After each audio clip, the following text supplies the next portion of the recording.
5 సంవత్సరాలు అంతే. ఆ తర్వాత మీ లిప్స్టిక్ని ఎవరో అలా పాడు చేయరు. చపాతీ పిండితో హోలీ ఆడుతూ ఎంజాయ్ చేయరు. ఇంట్లో నేల మీద ఒక్క బొమ్మ కూడా ఉండదు. మీరు వర్క్ చేస్తే డిస్టర్బ్ చేసే వాళ్ళు అసలుకే ఉండరు. అప్పుడే మనం రియలైజ్ అవుతాం, ఒక్కసారి వెళ్ళిపోతే తన చిన్నతనం మళ్ళీ తిరిగి రాదు అని. ఎంత కోరుకున్నా ఈ గందరగోళం మళ్ళీ ఉండదు అని. ఆ అల్లరి మళ్ళీ వాళ్ళు చెయ్యరు అని. అందుకే మళ్ళీ తిరిగి రాని ఈ టైంని మనస్ఫూర్తిగా ఎంజాయ్ చేద్దాం. ఇంకో 5 సంవత్సరాలు అంతే.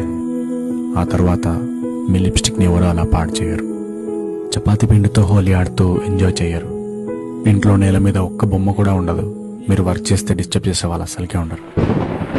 అప్పుడే మనం రియలైజ్ అవుతాం, ఒక్కసారి వెళ్ళిపోతే తన చిన్నతనం మళ్ళీ తిరిగి రాదు అని.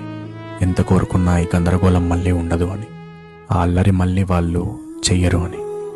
అందుకే మళ్ళీ తిరిగి రాని ఈ టైంని మనస్ఫూర్తిగా ఎంజాయ్ చేద్దాం.